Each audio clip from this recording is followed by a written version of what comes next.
Welcome in, everybody, to another MLS Monday by Scarves and Spikes. Tyler, Sydney, and Henry here with you guys as Bonjour. we are in our first international break. We finally made it to the obligatory international break that loves to break up teams and families and everything else involved. Family? What? It's extreme. Hang on now. You always have those teams that are going really well. Things are really, really working for them. And then, boom, international break hits. And it all falls apart. Well, they're their families, though.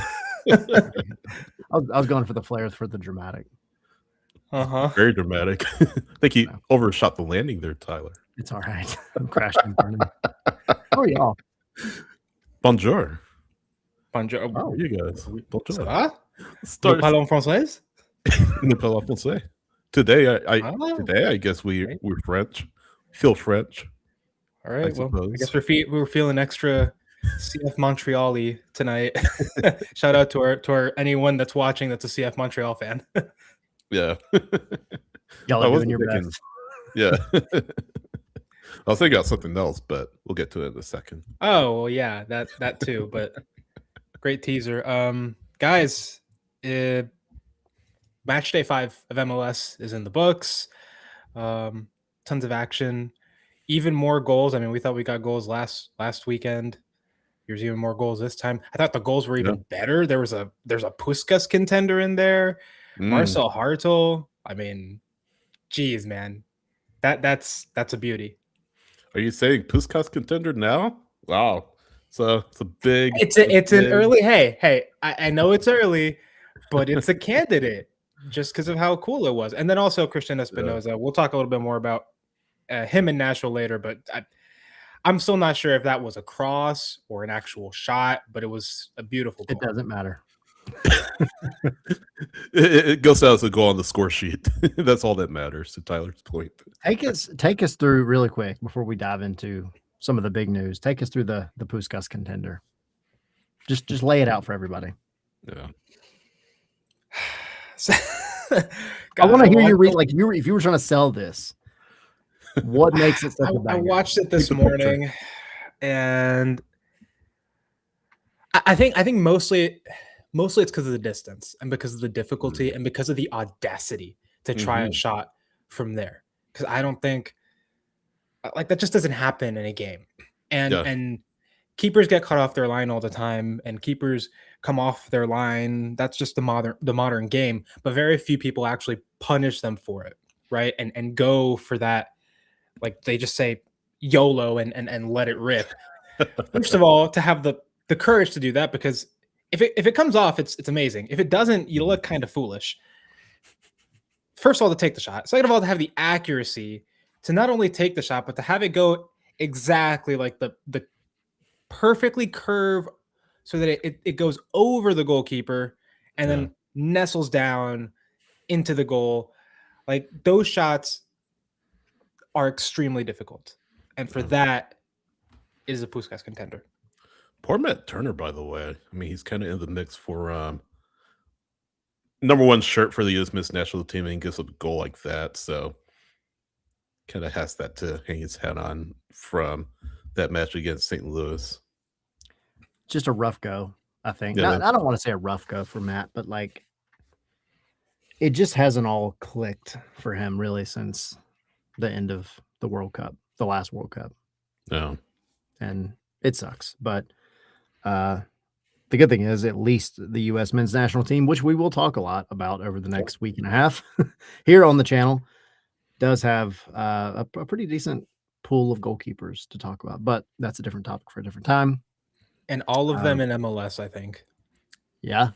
Look, Pochettino, he's hanging his hat on players actually getting legit, genuine time, not just because they're playing for a big team and getting 5 minutes at a time in Europe somewhere. So, and just speaking of and then just speaking of keepers, just super quick, Patrick Schulte called into the team, U.S. men's national team, and placed up for Marcelo Tano. He was scratched due to an injury risk. So that's the news that came down, not too long ago, yesterday, in fact. So Celentano out, Schulte in for the U.S. men's national team.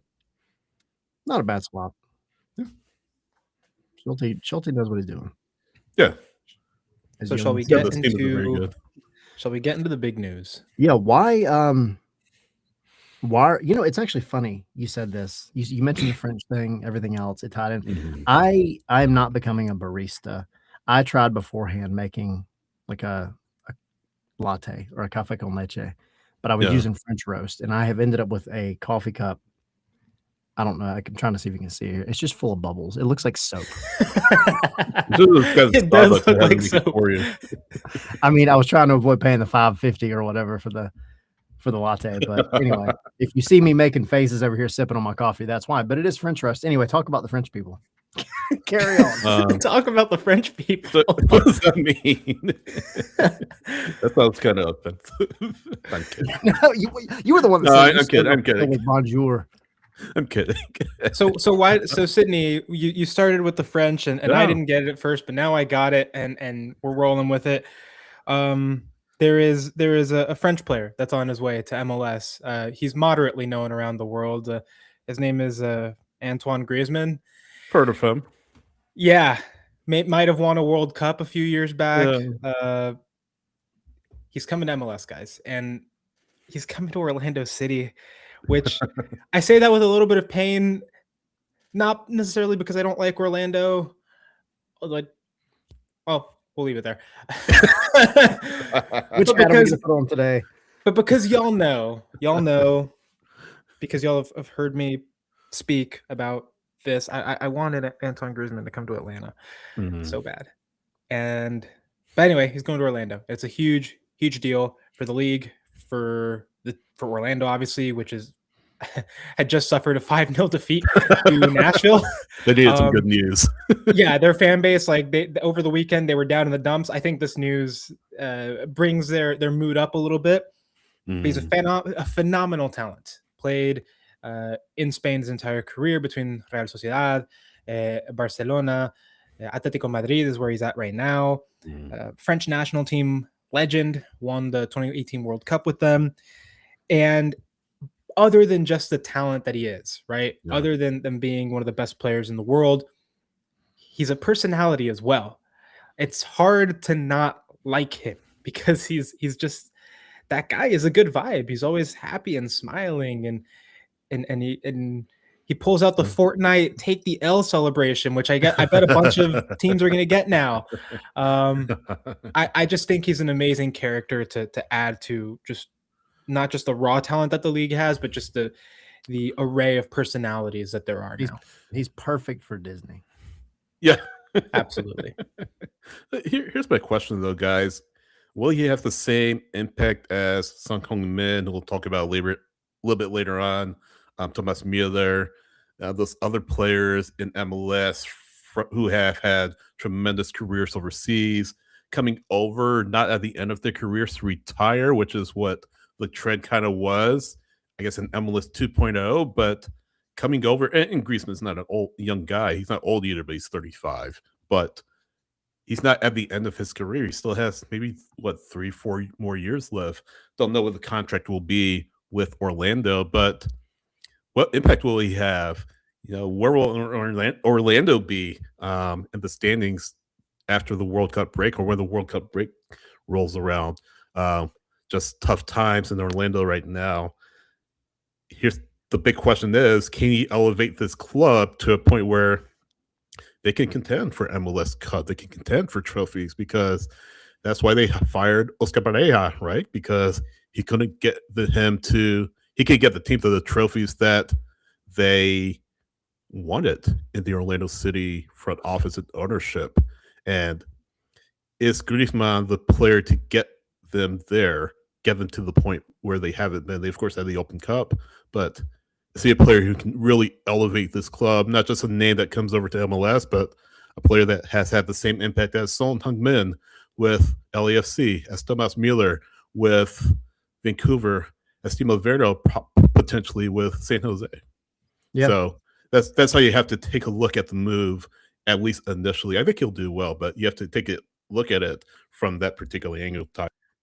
Yeah, I mean, I think also you have to consider the type of impact that each of these big players has had, right? Like, I think my biggest example that I would imagine and hope that Griezmann makes would be the same one that Mueller had.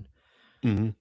This Orlando on paper is a struggling team, but Orlando does have talent. I mean, on paper. I mean, well, I mean, like right now on the pitch too. Right now, they're vastly underperforming based on the talent they have on that team. So yeah, of course, the first casualty is always going to be the coach, and we've talked about it on this show. It was probably time because it felt like Oscar Pereira was never going to get this Orlando side to the next level. Now, I'd be a little pissed if I was Oscar, and then I got fired, and then they were like, "Hey, we're bringing Antoine Griezmann." But such is the way of soccer. Here's the thing. They are a click, just a beat off, I think, of being a genuinely good team. They crashed and burned this week, but they also went up against, and we'll talk about them here in a minute, one of the arguably best teams in the league at the moment. Not arguably. So, yeah. But we'll get that. Right. We'll get to that in a minute. But I think there's also a sense of, for Orlando fans, there's a little bit of pride because, Orlando hasn't really had the super big name, nor have they ever really. I mean, I would argue maybe one or two in the past, but there's never really been that super, super big name. Yeah. Whereas other teams, at least you get rumors, right? I mean, Sporting Kansas City was linked to Ronaldo at one point. But Orlando hasn't really had that. Now you got Antoine Griezmann coming in. He chose Orlando. But then the way that it went down was very interesting, right? You had the rumor pop up, and then it kind of died for a little bit. And the hope was, it's just going to be put off until the summer. Well, it essentially becomes Bogart official as of whatever it was yesterday, the day before. I don't remember. And I'll give you guys a quick little story. I was in Orlando this weekend, and they're relatively often a couple times a year. And I'm always just poking in and out of, like, when we're at Disney Springs and places like that. And I just listen to people talking about soccer. You catch a lot of jerseys and kits down there. Interestingly, not as many Orlando ones as I think they would want, but that's a different story. But I heard the name. Griezmann, and I was like, "Oh, look at that!" Like, there's a little bit of, like, hype here. Just hearing people talk about. Now this was before the Tom Bogart part, but it was the fact that you had this rumor that is now a month old, I think. Yeah, still being talked about after it had kind of died off, just in natural conversation among soccer fans down in Orlando. That's what this franchise needs. And the player that Griezmann is, I think he rounds out this roster and makes it significantly better than it is at the moment. If nothing else, it puts butts in seats. Like, it's a good selling point for the team, Tyler, like you were just talking about. You heard the mention of Griezmann, but hit on Lockville's comment here in the chat. Is he the player he was earlier in his career? I mean, look, he's 35, so he's past his prime, or getting toward the end of his career. How will he adjust? And this is a question we ask about every player that makes this move, right? How will he adjust at MLS? This is a much different league than La Liga. It's more parity. There's not maybe 2 or 3 teams at the top of MLS every single year. It's a very parity-based league, for more or less. I mean, because spending is limited in MLS, not like how it is in La Liga. But can he make that adjustment? Can he, again, like I said, elevate Orlando? Yes, it'll sell tickets. Yes, it will bring that buzz, Tyler, you're talking about. But what can Griezmann do? Will he take the approach of what Higuaín was saying when he came to Montreal or Miami? I thought I could just stick a cigarette in my mouth and just kind of coast about. Or will he put in the work, put in the time to actually become a transformational player for Orlando City? That missing ingredient that they haven't had really outside of Kaká, I think. And honestly, he fills a very important role that Orlando needs right now at the number 9. They shot for Luis Muriel, and that didn't really work out. Duncan Maguire is good, but this team can definitely do better, and Griezmann is better. Yeah. And he's a different type of number 9 as far as, he could be your pure center forward. He can also be the guy that comes back a little bit and helps build the plays. He can be, that kind of false 9-ish type of guy that, just provides a lot of danger in and around the box. And he has an amazing supporting cast in Orlando. In Martin Ojeda, phenomenal, one of the best playmakers of the league. Pasalic, also phenomenal attacker. Ivan Angulo is okay. He, you've got a lot of stuff to work with in this Orlando squad, and so I think, yes, he will help the team. I think there's also the morale boost. I think from players being like, oh, hey, we've got a big name player that's playing with us. That lifts spirits for sure, and that's going to have an effect. But keep in mind, this is something that's going to happen when the summer transfer window opens, and that is in July. By that time, Orlando may be very well out of the playoff race if things continue the way that they're going. So the question is, can Orlando hold out until Griezmann gets there? And then question 1B is, will this make enough of an impact to give Orlando a shot at getting into the top 9 of the Eastern Conference? I think the answer really then comes in how you look at this team at the moment, right? So like, you kind of, we're asking a lot of questions, but you kind of have to ask yourself, do you feel like there are bigger issues with this Orlando squad and this Orlando organization as a whole? My answer, I kind of implied it a minute ago, but I don't think so. I think they've done what they needed to do with Oscar Pereira. I think they do have the talent, and it's not like they're coming off like, Cincy OG seasons where it was like back to back to back wooden spoon type seasons. I mean, they've had some success, and they've kind of been like maybe mediocre, slightly above average at times, whatever. Yeah. I don't know that there's like some kind of inherent problem with Orlando, but what do y'all think? Yeah, I mean, the issues, are far beyond Oscar Pereira. I think you have the talent, you have the ability on that team. Henry was just mentioning the names on that roster that, not Ojeda, but Pereira was never able to elevate them past what he did. And the Open Cup was nice, but they kind of hit a wall after that. And to that point, he had to go. But, I was pulling up, I'll just quickly go through some of the names. The mainland who covers Orlando City, I don't know how much consideration these names will get. Felipe Luis, former Flamengo manager. Wilfred Nancy, whose reputation, of course, precedes him in MLS. Eric Ramsey was brought up. Jim Curtin was brought up. But my point is, you have to get the coach right. You have to bring in somebody who can work well with the front office and who can get the most out of this team the way that Pereira wasn't able to do.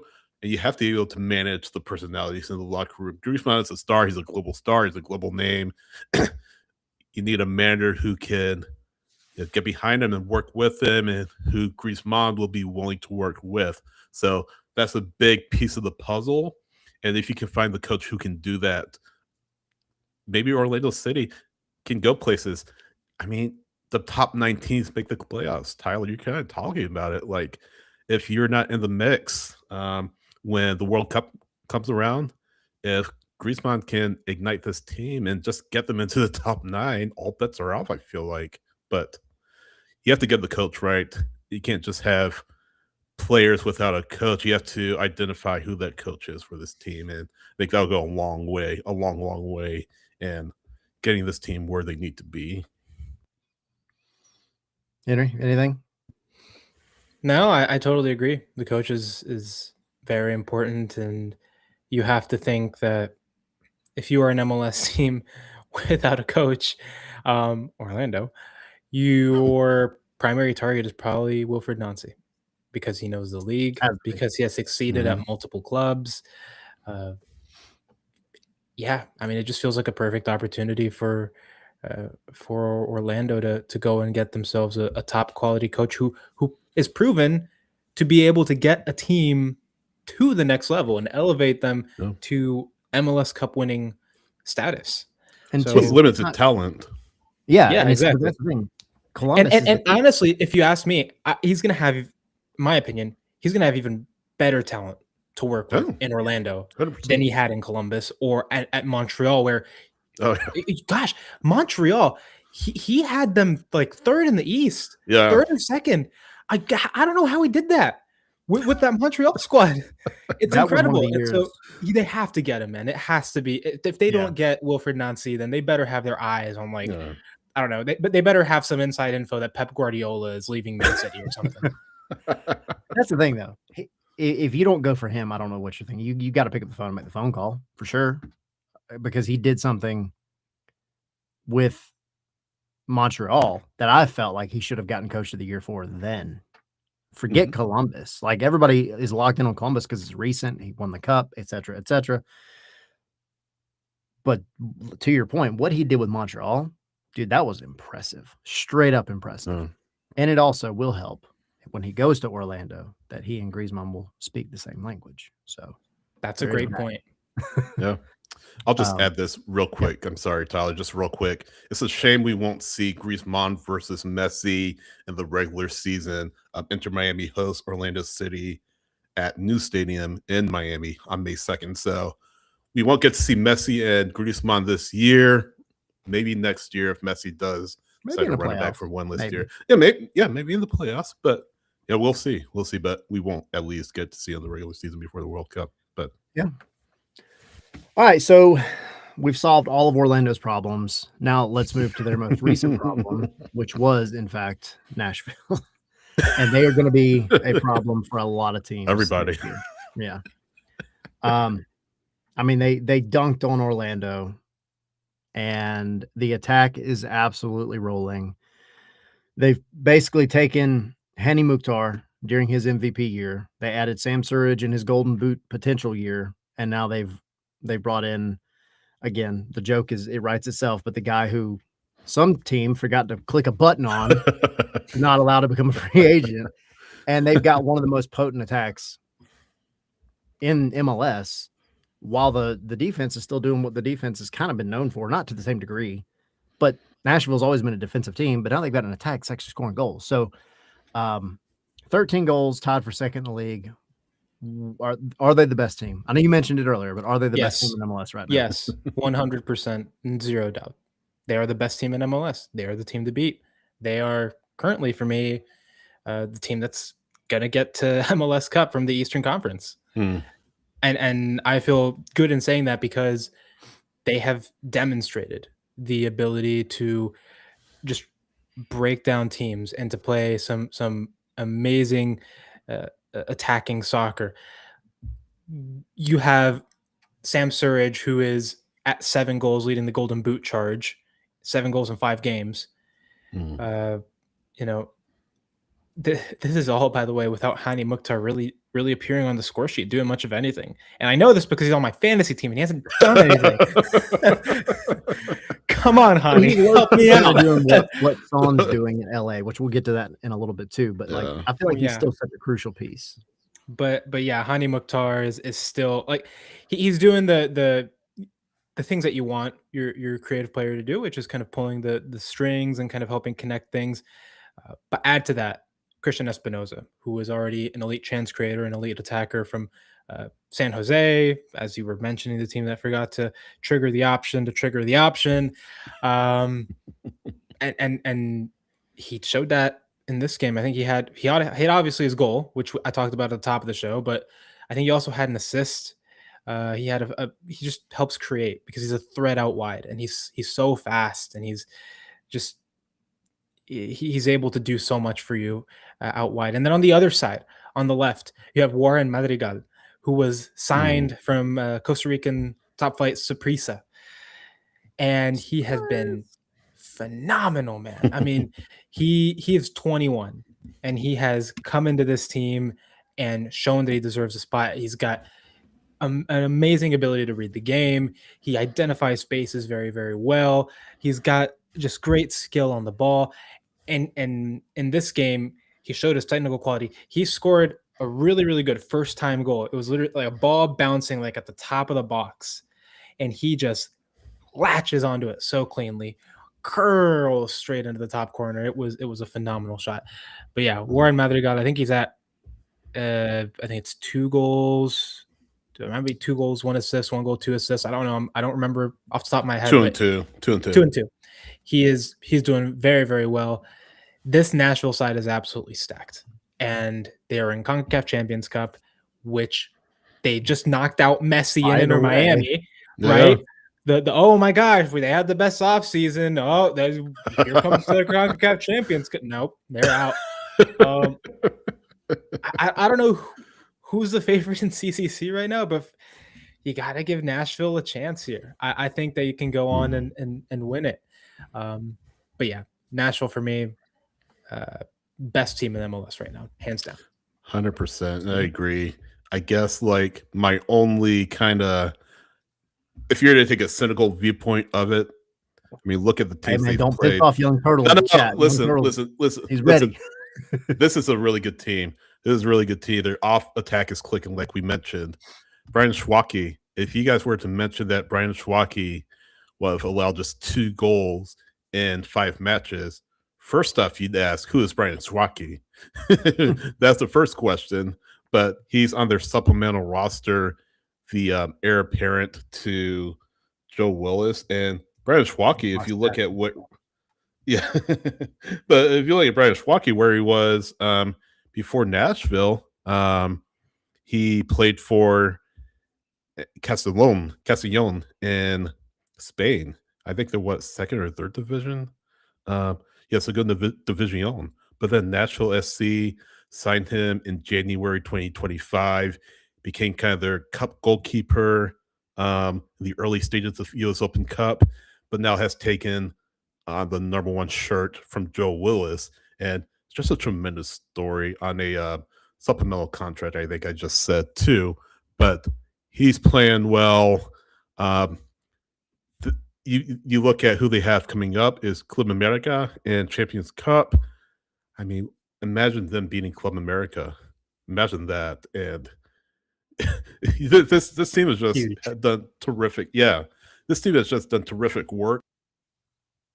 Just when you look at, of course, Surge, you look at Mukhtar, you look at Espinoza. These are your stars. These are players that you expect can create chances and get you to where you need to go. But you mentioned Madrigal, Henry, as well, 2 and 2.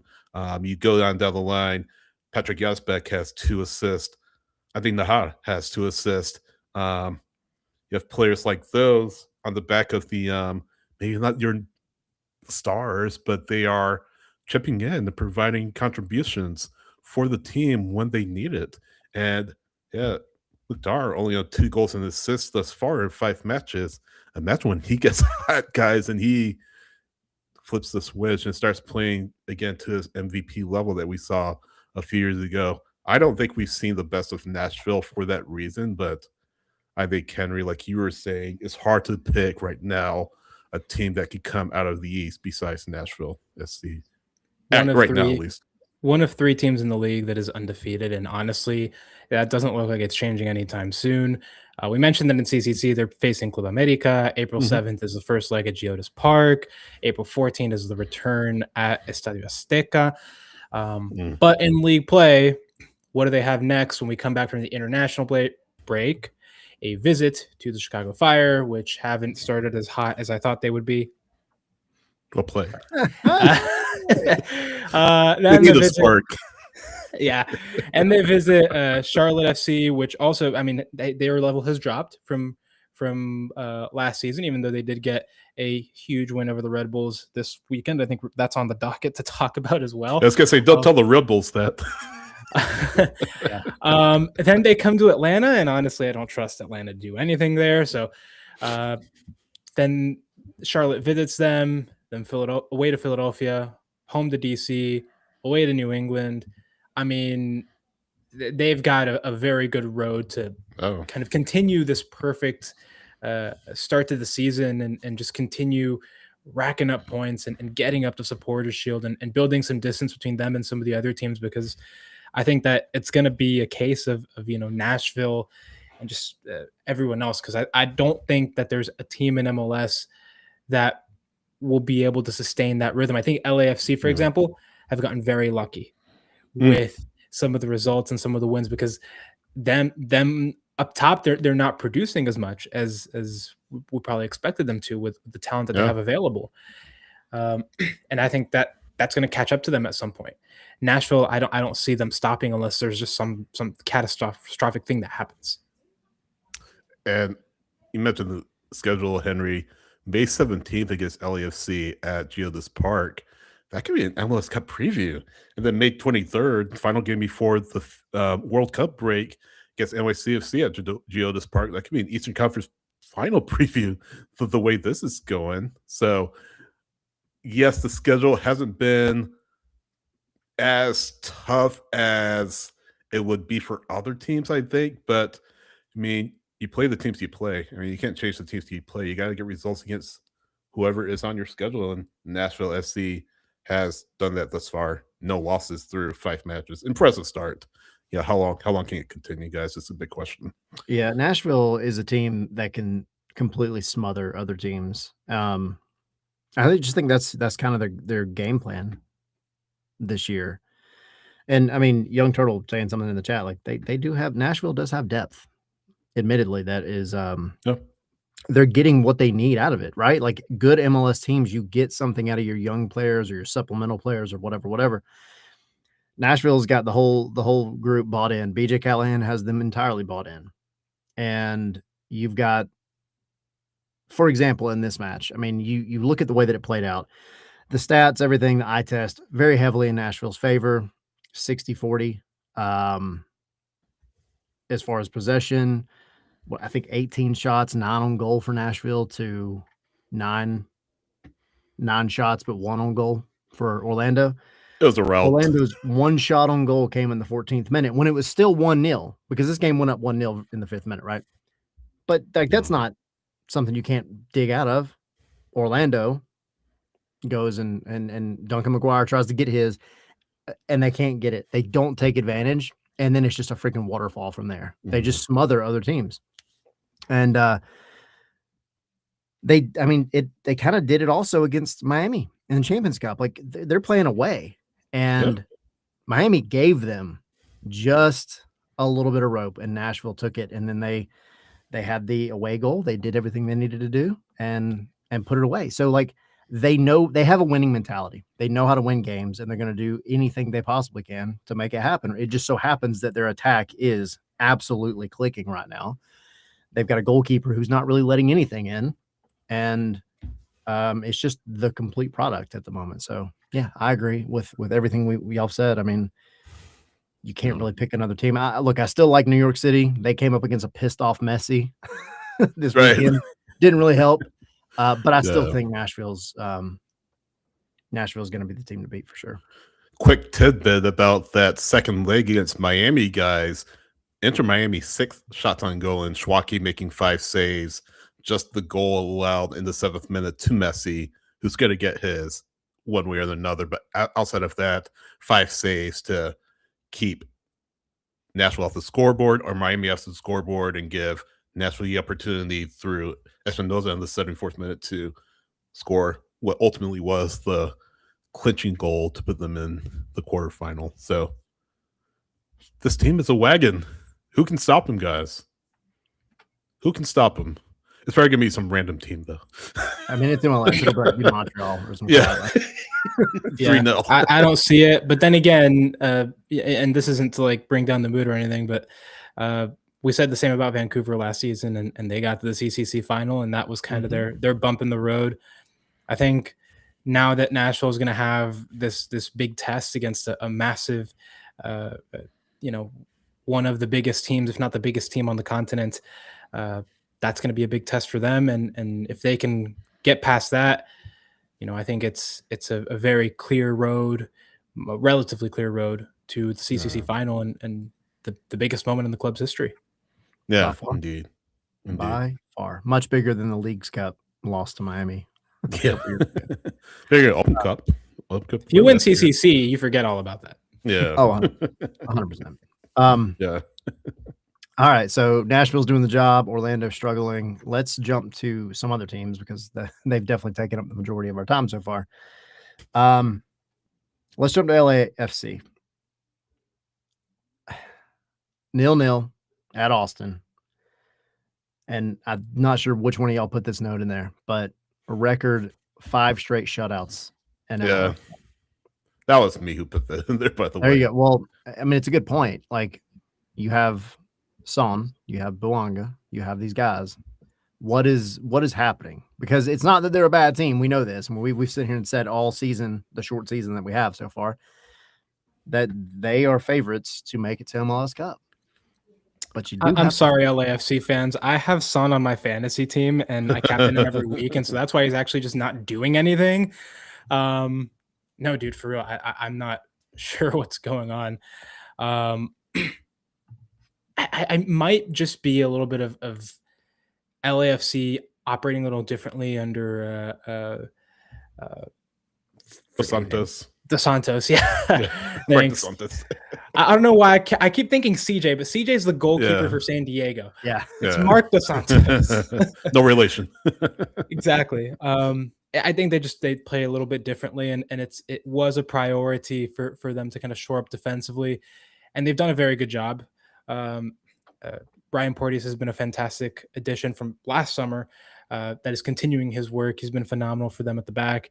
Hugo Lloris had a phenomenal game against Austin.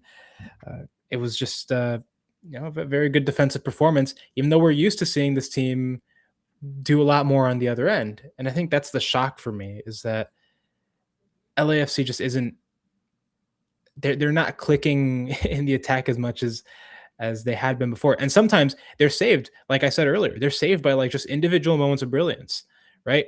CONCACAF Champions Cup, Alajuelense, David Martinez with a banger of a winner to see LAFC through. I think the week before that, it was Matthew Chaudière. He came up with 2 screamers in MLS. And then the week before that, it was Steven Eustachio who came up with another just big goal.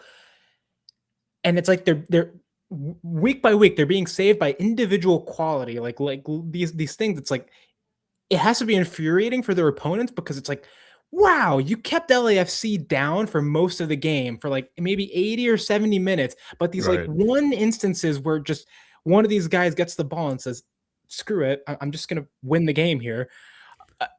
That just throws everything away. And then LAFC gets away with it. So it's all that to say, they need to figure out what's going on with Son and Bouanga and kind of the disconnect that is leading to them not being as productive as they were last season, because you're going to get to a point where these kind of what should I call them? These game-saving goals, miracles. Yeah, these miracles, they're going to run out, and you got to be prepared for that. Because it's not sustainable, right? Like, no, exactly. You talk about, like, good teams do have players that can pull something out of the hat. I mean, you look back at Atlanta, and they, like, you had Almada, right? Thiago Almada saved that team from being bad. They weren't great, but they could have been way worse, because you had a guy that could just work magic. That was never sustainable. It's never sustainable at any team. I mean, you're even seeing it with Messi right now. Messi's the best player in the world, and on paper, that team should be where Nashville is right now, but they're not. Yeah. And you can't rely on that. And I'll go back to what I said about LA in the beginning of the year, going into the offseason last year. Dos Santos, Steve Cherundolo drove the Ferrari up to the lot, handed Dos Santos the keys, and said, all you got to do is drive it out of the lot and don't wreck it. He ain't wrecked it yet, but he's got it stuck in first gear and he can't figure out how to get it out. Just all you got to do, just pop the clutch. It's a paddle. It's a paddle car in front of him. You can do it. Start the car first. That's true. That's true. Does he know how to drive stick? Yeah, exactly. But no, I mean, you can't let this talent, you cannot let it fall apart. I mean, it doesn't look like they've changed as far as any kind of like they're not changing identity, but the connection that was there is not there. They're still trying to hit on the counter. They're still trying to do their thing. The defense is standing up where it matters. But there's just like an off beat with the way that they're trying to hit on the counter where it's not clicking with those attacking players. And Dos Santos that's his job. He has to figure that out. And it's gonna require some intense film review and conversations with those attacking players. And listen, if I feel like any other day we're talking about that Mirto Zuni goal going past Hugo Lloris, tremendous save, probably the save of the week.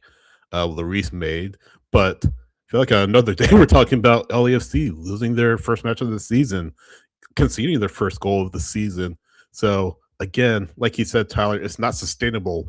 You can't depend on Hugo Lloris to make a sensational save every single match. You can't depend on David Martinez making or hitting on a banger or golazo every single game. This needs to be a team where Son, for example, no goals, 2 assists. Wonga, I believe, 8 goals and 2 assists at this current point in time. Guys, outside of the 3-0 against Inter Miami, they scored only 5 goals. And that's not good for a team like LAFC who has aspirations of where they want to be. And, a few weeks ago, it's like, it's okay. They have the firepower. They have the defense as well, and they're not letting anything in. But the longer this goes on, I'm kind of a little bit worried. Is this LAFC team under Marc Dos Santos built to dominate teams like they were in the latter stages of Steve Cherundolo's reign last season? Yeah, and I'll also say this too. This goes back to our Nashville conversation, but there's a reason I think we all have picked Nashville as like easily the best team in MLS right now, because you could look at an LA team, since he's not in the picture, but since he's is an example over this past week. But Vancouver, another good example. You have these teams that are dealing with fixture congestion. They're dealing with some things right now. And the only one that's really come out on top and not hit any kind of speed bump has been Nashville. Yeah. LA, I mean, yeah, you can say, hey, it's fixture congestion all day long, but dude, you have Son Heung-min. You have Denis Bouanga, who has been consistently one of the best goal scorers and creators, wingers in the league. Like, you don't really have an excuse. So they have to figure this out. And it's not even like they were playing against a very good team this week. I'm not knocking on Austin. It's a good result for us. We should be able to snag one against Austin, if we're being honest. Yeah. You make a face. It's a good result for Austin. It is. I'm making the face because you're right, but again, it's not the first time this season that LAFC just. I mean, Alajuelense was a team that I thought that they were gonna destroy. Yeah, I'm gonna be real. I thought that they were going to dominate them, and it came down to the last bit of that game. You go earlier.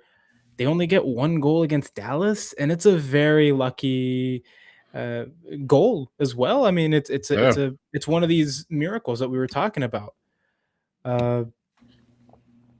Houston Dynamo, you get 2 goals, and that's fine. St. Louis, you get 2 goals, but again, there were these phenomenal. Matthew Choinière showed up and just took the game by the scruff of the neck goals. I don't know to what point that's going to be sustainable. And LAFC. They advance in CONCACAF Champions Cup. They're going to face Cruz Azul, which is one of the best teams in Mexico. I think might actually just be the best team in Mexico right now. I think that's where they hit a brick wall, personally, at least in continental competition. And sometimes that can really translate to the league as well. As far as league play, they have Orlando City up next. So honestly, I don't know how that game's going to go. Orlando has problems. Yeah, Orlando has problems, but they also have talent that can definitely show up and give LAFC a surprise if they're not on their game. Then they have Portland away. Then they have San Jose at home, and San Jose is on one. I think at the latest. I think that's as far, like the limit for LAFC's like kind of miracle train. Like that if you get to that point, that's as far as it goes. Train stops here because I don't think you're going to get past San Jose with that. Can you imagine LAFC fans how they will feel if Orlando beats the BMO Stadium? That has to be a low point. Yeah, there'll be Dos Santos out the next day, right after the match. Hey, what did we say though? Going back again, also talking about Dos Santos, this was always going to be like a fail-safe option because you give the guy who knows his way around the Ferrari. You just got to see if he can drive it. And if he can't, you go repo the Ferrari and you give it to somebody else. Right. Around the World Cup. So if if things go downhill from here, I mean, I think no matter what, you get until the World Cup break.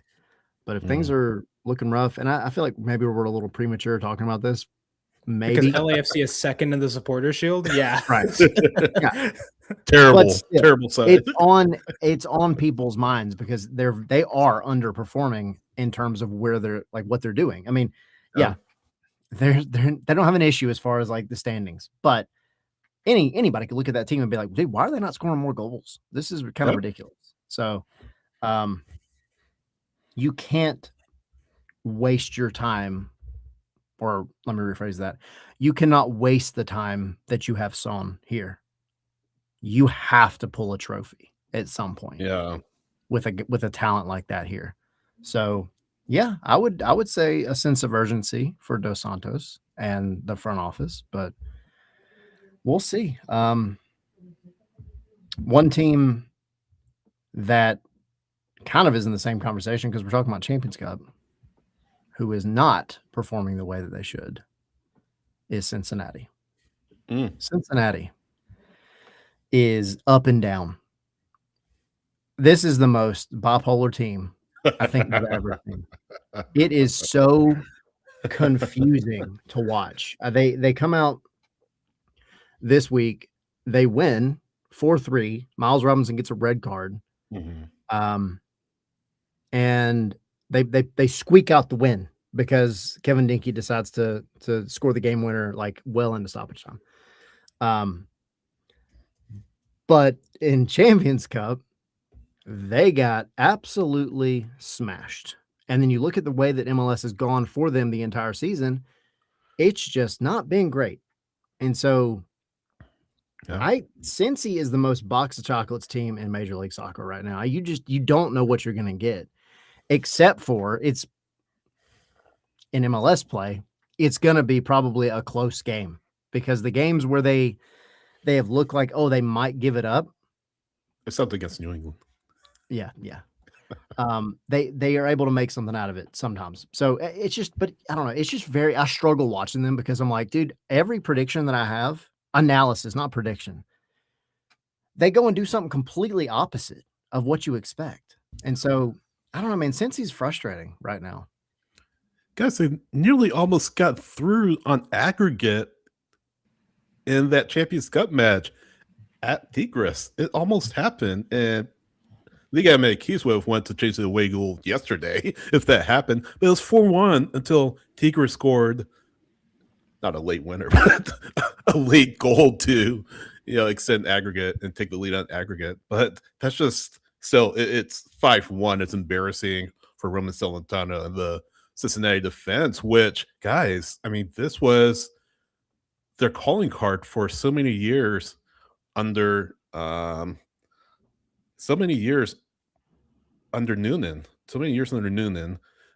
They've given up, guys, 11 goals in 5 matches, which doesn't sound terrible, but that's pretty bad. That's pretty bad, dude. Yeah. Noonan has been known for, again, his defensive play since he arrived in Cincinnati, but you haven't seen that this season. They give up 6, as we mentioned, to New England. And if you go on down the line, you see the 4-0 or 5-0, I should say, against Tigres, who are a good side, but I mean, 5 goals You can't do that incredible. against Tigres. That's unforgivable. No, absolutely not. But I mean, actually, to be fair, if you look at this team, I feel like the 6-1 against New England was bad enough, but then you do 5-1 against Tigres, and then you give up 3 against Montreal. There's some issues with this team, guys, and again, the defense hasn't been. I mean, it's 3 games that I just picked up, but you didn't see a lot of that in 2025 with Cincinnati. And I'll go back to what I was talking about a few weeks ago. Their attack is not to a level where it could put teams to the sword. I mean, yes, they beat Montreal 4-3, even after Miles Robinson was sent off. Yeah, barely. But I feel like that's been an exception rather than the rule. 1 goal against Cincinnati, one or shutout against Toronto, shutout against Minnesota. Yeah, you get 2 goals against Atlanta United, but in MLS play, this attack has not been lethal against the teams it needs to be lethal against. Not every team can be O&M, Universidad-O&M guys, who you beat 13-0 on aggregate. So that's something to keep an eye on, continue to keep an eye on. This attack. How can this attack elevate this team to be maybe your defense isn't playing the way it was under Pat Noonan in recent years? How can you ride this attack to wins? Because something's off. Something's off with this Cincinnati team. Yeah. Something's off, and its name is Evander, because Evander has not been really producing to the level that we're used to seeing of him producing to the level that he was last season. And when he's the centerpiece of your attack, the guy that's creating, and he's not creating enough or to the volume of chances that he was last season, your team's gonna suffer, and we're seeing that now. This was just a game where there's the midfield battle where they're just not as solid, and they're getting overrun, and then defensively it just feels a little bit slower and easier to expose. I mean, Wiki Carmona, like 6 minutes in, just dribbles through and just makes an absolute joke of this Cincinnati back line that features Miles Robinson, who for quite a few seasons has been one of the better defenders in the league. Right. And this back line usually features. I still have to go back and see exactly kind of what happened, but you had Miles, you had Miazga. These are 2 guys that have been mainstays in that back line and have been good. And now you have this game where a Montreal side shouldn't be scoring 3 goals on you. Yeah, but even more than that, you shouldn't be conceding 21 shots to Montreal. You should not be conceding 21 shots to CF Montreal, guys. Are we being for real right now? When's the last time Montreal has had 21 shots in the match? I don't know, dude, but come on. Montreal's a joke of the league for a reason. You can't do this, man. And I say that with all love to CF Montreal, guys. I love you guys, but it's for real. Like, this is crazy that CF Montreal almost pulls one over on you at home. Cincinnati's a mess right now.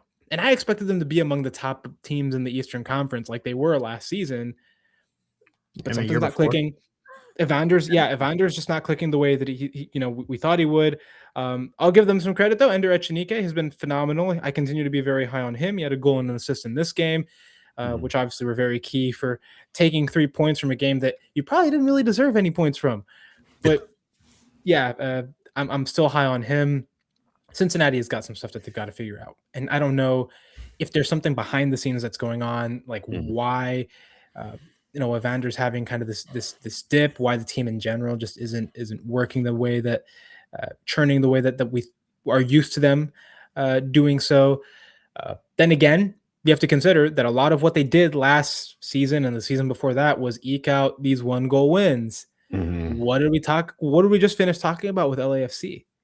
That's Right? sustainable. It's not sustainable to depend on just the 1-goal games and the let's keep defensive solidity and just get the 1 goal and then hold on.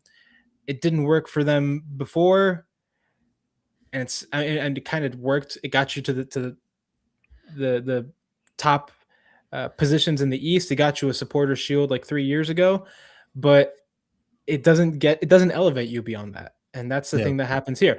And it's why, for example, you would take a 3-0 advantage to the Tigres game and then get absolutely embarrassed. And you shouldn't ever, like, that is inexcusable. Yeah. So yeah, a lot for Cincinnati to kind of evaluate and see what direction they're going in. And I'm not saying that Pat Noonan is on the hot seat, but maybe you need to think about similar to kind of the Oscar Pereja dilemma, where it's like, has Cincinnati reached its ceiling with Pat Noonan in charge? And is it time to maybe let someone else take you to that next level? I think they have to have that conversation, because it's the Tigres game for me. Like Montreal, it is what it is because MLS is MLS, and no, you should not have had that type of game against Montreal. But we don't bet on MLS, and I know that Tigres is one of the best teams on the continent. I get that, but that is absolutely unforgivable. Unforgivable, and it's a coaching thing. It's a mentality thing. It's a lot of things. You go in to Mexico and you get dunked on in the 5th minute. Cool. You kind of expect that, honestly. Then you kind of get dunked on again 5 minutes later. All right, cool. All right, it sucks. But it is Mexico. And then you kind of settle in and you play out the first half, right?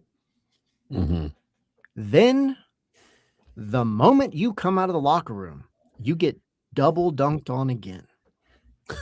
And you're like, your aggregate's gone. Yeah. And then thankfully, your dude that was just in a car wreck, by the way, the other day, he's able to pull one back for you. And all you got to do is hang on for dear life at that point. Never should have got to that point. But the mentality in like coming out of the locker room was trash, was absolute trash. And so, you shouldn't be in that position in that second half, but you are. Denke gives you another lifeline beyond the 3 goals that you had coming in here. Gives you another lifeline, and you can't freaking hold on. And you can't make anything happen. That's on everybody, including Pat Noonan. And if this were a one-off, it'd be like, oh, dang, dude, Tigres it's Mexico got the better of us, whatever. But, dude, y'all have it like Cincinnati's having a rough season. Very inconsistent season. They don't know what they want to do. And I feel like they're stuck in 2 minds where they have really good defensive talent. They have pretty good attacking talent. And Pat Noonan has not figured out the way to connect those 2 pieces properly. And they're suffering because of it. So just real quick, guys, does Pat Noonan see out the season? It's 50-50 right now. Things will pick up, and like Tyler, like you were saying, and Henry, like you were saying, if this team can't find a way to connect those dots, I think you have to have that discussion about maybe moving on from him. It would be funny though, guys, if Cincinnati ended up hiring Wilfred Nancy. I was thinking the same exact thing. They have the opportunity. They have the opportunity right now to do the funniest thing. Well, not right now, but at some point they have the opportunity to do the funniest thing. Oh, those Hell is Real derbies would be so spicy. That would be must-watch television. Yeah. Even if you're not a soccer fan. It's like watching Jerry Springer. Nancy would need a security detail to get into Columbus, get around Columbus if you were to take that Cincinnati job. Yeah. So since he's struggling, Montreal's Montreal. I don't think we need to go too much into Montreal, but anything y'all want to hit on before we hit on Champions Cup? Yeah, just real quick. I mean, RSL, they had another good result. RSL is probably one of the big surprises of the league so far through 5 matches. Didn't win their last match, but very credible result at San Diego FC. Tunji scoring in the 85th minute to rescue a point for Real Salt Lake at Snapdragon Stadium. So incredibly credible result for RSL, who are on a nice little streak right now. I don't have it in front of me, so let me pull the form guide, but I believe that's 4 unbeaten for RSL at this point. But yeah, it looks like this might be one of Pablo Mastroeni's best teams. Yeah, 4 unbeaten, 3 wins and a draw. So looks like this might be one of Pablo Mastroeni's best teams since taking over the job at RSL. So that's what stuck out to me. Portland, LA Galaxy. Kamal Miller got sent off in the 20th minute. John Klaus scoring for the Galaxy in the 30th minute, and Phil Neville, as he does often, upset with the officiating, saying that Kamal Miller should have never got sent off. Guys, I saw this on social media, and this was interesting. After the match, Phil Neville tried to go straight to the locker room, and he didn't stick around for the lock ceremony that Portland does after every match. So apparently, according to social media, Merritt Paulson, Timbers only went after him and reportedly started yelling at him, and Phil Neville kicked one of the ad boards. So I don't know. Something's up there in Portland again. I mean, who knew Portland and drama? I mean, not the first time. But he got that going on. I'm not going any further with that. Colorado beating Kansas City. That's not really surprising. But Tyler, you mentioned that Miami bouncing back for that disappointed midweek to beat NYC 3-2. So that's kind of what stood out to me. We do have to talk about, guys, and Henry, I'm sure you saw this. Dane St. Clair. I mean, we know about Maxime Crépeau catching that ball outside the box. Dane St. Clair, there's a case for him to be sent off against NYCFC, but he wasn't. And Diego Martins, NYC's captain, headed out against the officiating, saying essentially St. Clair should have been sent off. So that didn't do much to assuage or let any people who thought that the league has an end for Miami, league lets Miami get away with stuff. That didn't do much to tamper those fears, but I'm sure you guys probably saw this. Did you all see this? Yeah. Get Henry, what you got on? Dude, first of all, can I just say that the sideline cams at Yankee Stadium suck. They just suck. They're not sideline cams. Well, exactly. They're foul line cams. And that's not ideal when you're not playing baseball. Yeah. So, and for this situation too, like what's the argument, right? The argument is that, it's not clear and obvious because the angle that we have doesn't show that he's okay, whatever. What's there a way to check things before or after they were called? Like, yeah, there's this little thing called VAR that can very easily see that my dude is over the line with the ball. We can very clearly see. I mean, golly, guys. And the worst part is there's a photo that comes out later on social media that shows a much better angle that very much clearly shows the bro had the ball over the line. Like, he was very clearly, that should have been a red card. It absolutely should have been a red card. I can understand if the VAR, if they only had like the view that they had on the broadcast where it was like, maybe we can't exactly tell from this angle because it's angled off and maybe he really is. But it's like, first of all, where's our linesman? Because linesman needs to have an eye on that. The assistant has to be able to see where that ball is to make that call right. Yeah. And second of all, we've got to consider, and yes, NYCFC is about to get a new stadium. This problem will be solved. But if you can't get a clear angle in these positions, where you have the cameras at Yankee Stadium, maybe it's time to consider not putting the cameras in those positions. Or how about this? Just don't play games at Yankee Stadium. Well, where else would you go? City Field? City Field. Pratt Whitney Stadium. Somewhere else, just please, God, not the baseball stadium. I can't wait until they get their own stadium. It looks really, really cool. But yeah, it just infuriated me because it does. You go back to the Maxime Crepeau call and how they made it so quickly without hesitation at all, and it was the right call. But in this one, it's like no call at all, very easily. The referee doesn't even go to the monitor to look at it. I would at least send the referee to take a look and see what he says. Let him have the final say, because man, that's close. And it's a game-defining call. And yeah, like you said, it doesn't help the case that Miami kind of gets away with everything, man. Tyler, did you see? I know you're traveling. Did you see Tyler, I'm sorry. I kind of went off. No, you're good.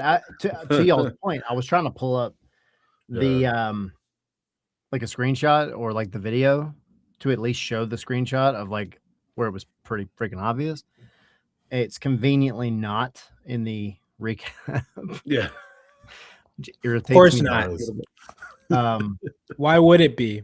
Yeah. And I'm just trying to see, but no, it's everything you said is accurate. Like it's just, look, y'all know I've been on some soapboxes about VAR. Yeah. And I'm just like, why do we have this? Yeah. Why is this a thing if you're not going to freaking use it? You cannot tell me that the VAR did not look and say, we should probably look at that. No. I mean, it's something that's reviewable. They did check it. They were going to check it. And then they said play on. And that's what frustrates me the most. Yeah. But that's the thing. And I'm trying to see. I just because I want to pull it up, but it is what it is. Because it's worth showing again, just to be like, how can you not just go to the monitor? Just go look. It is what it is, but it's just another one of those. It's another one of those where I wish that MLS had more of a policy on forcing referees to come out and say, yeah, we screwed up. Because what you end up what ends up happening is fans are going to look at this and they're going to be like, dude, to y'all's point, there goes. Miami got away with something again. Yeah. And the posture from pro comes off as, oh, well, screw you. You can't say anything because you got fined. Exactly. It's just irritating. It's very, very irritating. So yeah, I mean, you can't convince me that was the right call. Can't do it. Right. Yeah. Disappointing. And Lucas Sparla was VAR for that one. Armando Villarreal was the referee, but Sparla certainly should have told Villarreal, hey, take a look at this. There's some reasonable doubt that maybe St. Clair did or did not land outside of the box, but take a look and make a judgment on your own. Got it. I mean, if you had done that, I mean, I don't think we'd be really having this conversation. The conversation would be, hey, did Villarreal get the call right when looking at it through VAR? But courtesy of Yahoo. There has to be Lucas Sparla has to put that message in to Armando Villarreal saying, hey, you have to take a look at this. And Tyler pulled up the screenshot on I think it's Matthew Mangum on X if you want to take a look. But yeah, looking at it, and may retweet it on our social media accounts, but it certainly does look like St. Clair had the ball, handled the ball outside the box. But I mean, it is what it is. You can't change the past, but it's like, hey, dude, disappointing. You can't look at that and be like, oh, well, the angle is whatever. His head might be on the line. The ball is to the left of his head.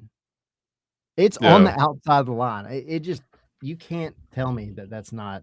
And his right foot is over the line too. Yeah. His right foot, 100%. which is the innermost foot, is over the line. 100%. Man, really, this really bad. sucks. Far sucks sometimes. So anyway, moving Well, on. anyway, we can complain about England the was- referees every week. England wants to abolish it. North American fans just want them to use it. Period. They need Right. to. Just look at it. Yeah. My favorite thing about New York City is the fact that it sits in coolers on the side, Yeah. side of the baseball field. Maybe that's why they don't want to go Yeah, look at the maybe monitor. put those Right. mice in there, go grab a beer while you look at the Yeah. freaking VAR review. So I know we are over time, but I did want to do kind of a fun thing to close. Well, I don't know if it's fun. Maybe it's not fun, but Oscar Pereira was the first manager to be sacked in 2026. As of right now, after match day 5, who are your top 3 of most likely to follow him? What do you think, Tyler? you want my honest answer? Sure. My honest answer. No, I think that's looking too much. I was actually going to say Pat Noonan. Ooh. I was going to say Pat Noonan because the expectations are there. Yeah. The reason I Alright. say them over Philly is because Philly is in shambles overall right now. They have a front office that is operating on hopes and dreams because of the stuff we talked about last week. Well, nobody's running it right now. Right. And so I just don't know that. I mean, of course, the coach is going to be the one to blame. That's always how it goes. But I don't know, man. Cincy is vastly underperforming. Philadelphia kind of is probably where they should be, honestly, after blowing up their roster, having all kinds of investigations in your front office, everything else. Yeah. I don't kind of blame them, but I would say Cincy. I would say Pat Noonan. And a lot of people aren't going to agree with me because Yeah. it realistically could be who's at Columbus right now? What's his name? Rydstrom? Yeah, Henrik Rydstrom. That's a shout, but again, brand new. Got a lot, like huge shoes to fill, but brand new. Had some changes as well. I think you have a few excuses there, but it's these ones that have been around for a while that just haven't been able to push the team to the next level, like the Parejas, like the Pat Noonans. I feel like those are the ones that you really have to look at. And right now, Pat Noonan is that guy who is just not getting it for this team. I'll write off a few. And Henry, you said top 3, right? My 3 coaches that Yes. I thought would be the top 3, right? That was my bad. No, I- you're good. You're good. I'm not one calling more. you out, Tyler. I'm not calling you out. I just want to make sure I heard it right. Yeah, you have to look at Phil Neville. I was just gonna say Portland. Yeah, That was you have my to look top. at him. I feel like 1-3-1. I mean, what has he done in Portland beside get them to the playing game and just flame out spectacularly in the playing game? The game, mind you guys, that he didn't consider being playoffs, so he found it pretty quick that it is considered playoffs. But yeah, I think Phil Neville, as it sits right now, is probably, I would argue, has the hottest seat in MLS, at least for now. So I will go with him, at least out of the Western Conference, because yeah, this Portland team, especially, I mean, you fired Gio Savarese to get this team further to where it needs to be, and right now they've lost in the wild card. They've lost in the first round of the playoffs, finished 8th last year.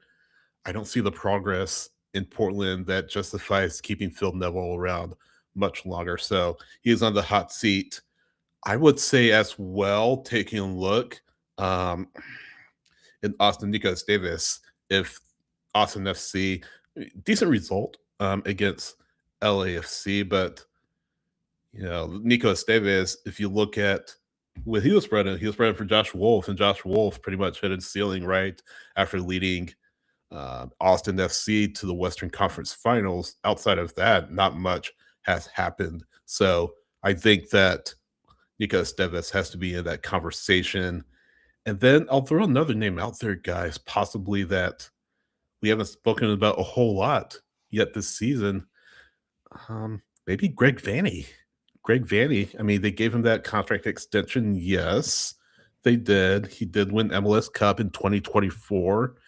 But I mean, how much more rope does Greg Vanney get in that LA front office, especially if you look at what LAFC has done over the past several years?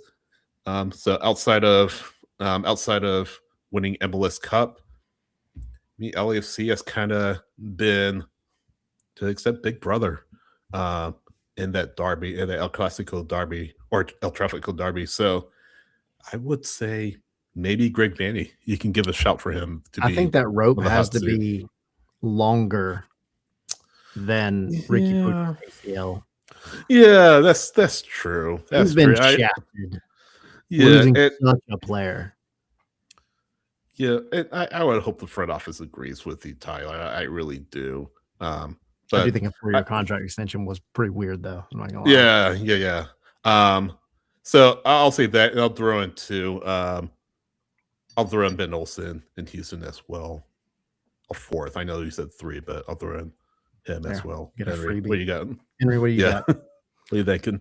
Yeah, for me, number 1 is Phil Neville, just because I feel like the argument that we had for Pat Noonan and Oscar Pereja, like, he's been around for a minute and he's had the club in a decent spot, but not in a great spot. He's always had them as a borderline playoff team. And with Gio Savarese, they were making MLS Cup. They were making deep runs. So is he the right coach to take Portland to the next level? I don't think so. And especially with the kind of incident that you brought up after the last game, Sydney. Yeah. I think that only makes it hotter. So there's that. Number 2 for me, I'm going to just say Henrik Reinstrom at Columbus. Yes, it's tough to kind of fill Wilfried Nancy's shoes, but I think it's a very similar case to me as what Marc Dos Santos is going through with LAFC, where we compared it, like, he got the keys to the Ferrari, right? He got the keys to the Lamborghini. And it's a self-driving Lamborghini. There's an ingrained play style with these players. Yeah. You don't have to do anything.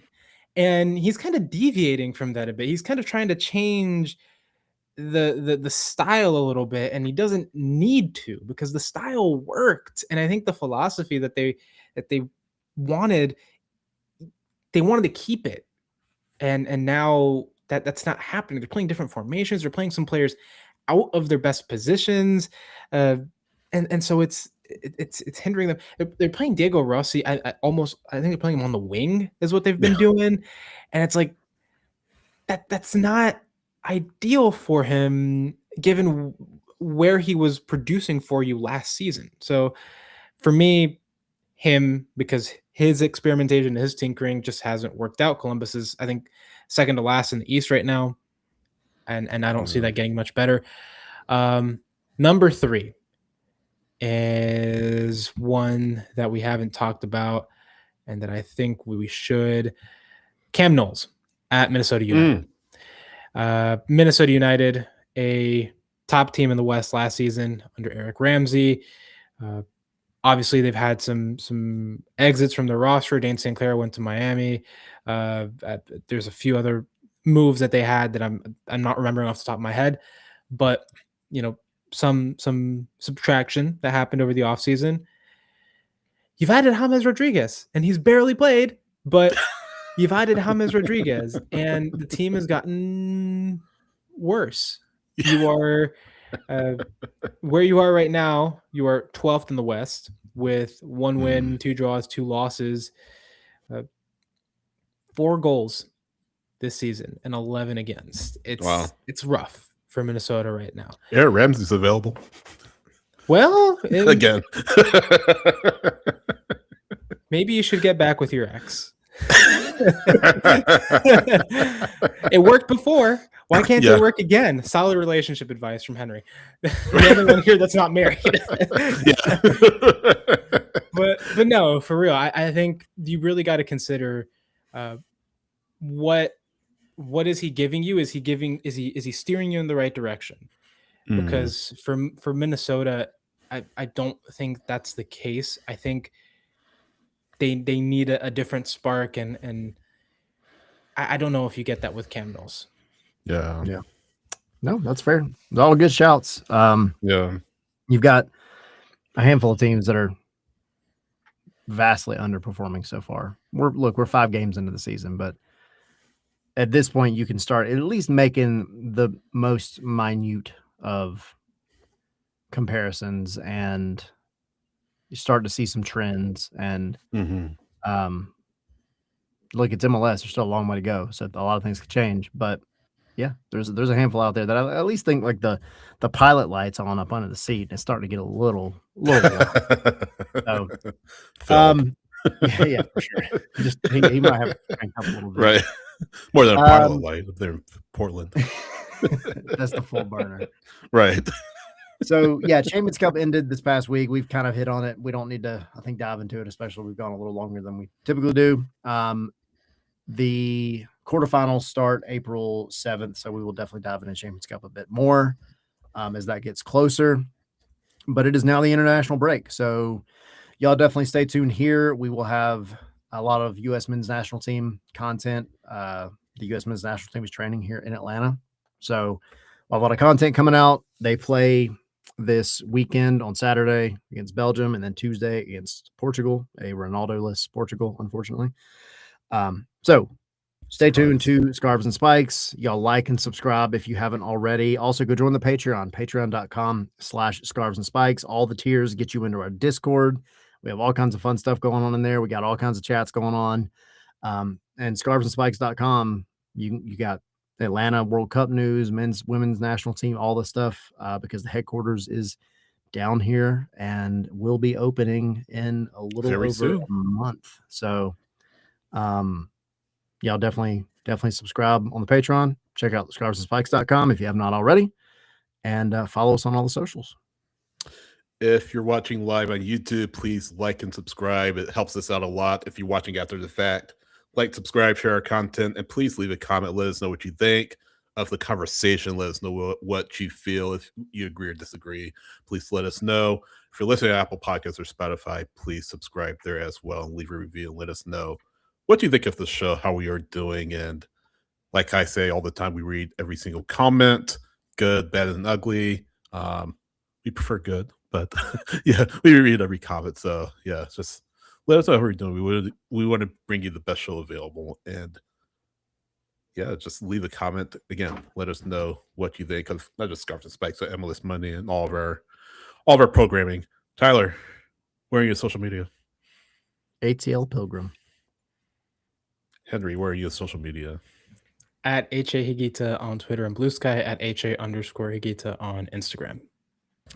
I am Sid H.Soccer, Instagram and Threads, SH Rice on X, SH Rice on Blue Sky, ScarsAndySpikes.com on Blue Sky, Scars and the letter N Spikes on X, Scars Andy Spikes, Instagram and Threads, and Facebook.com/Scars AND Spikes. We will see y'all on Wednesday. Take care. Peace.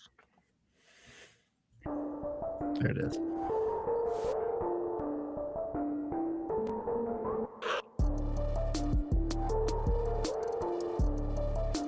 Okay, guys. So, first of all, did this thing mute me? Okay, you can hear me. No, you're in. Let's ride. All right. So, we've had this little thing, the end credits scene, for a while, where we just talk random stuff, and it's never had a proper name, and I have the perfect name for it. Okay, let's go. What you got? Stoppage time. I like happens it. After the podcast. You never know how long it's going to be, and anything can happen. I like it. I gotta say, that's pretty spot on, actually. Yeah. We might talk about McDonald's. We might talk about gummies. We might talk about after dark stuff. Who knows? It's a lot like watching. Yeah, I like it. It's good. I will ask though, 929 The Game here in Atlanta, wasn't their podcast called Stoppage Time at one point? They had like a video podcast. Oh, that When is did true. that call stoppage Yeah, time? that is true. Gosh darn it. Well, back to the drawing board. It's a good shout for sure, but Just call it injury time like the rest of the world. Injury time. There we go. We've got the world's problems figured out. Heck there we yeah. go. And Exactly. this is where it It's the happens. magic of injury time. Yeah. All right. Peace.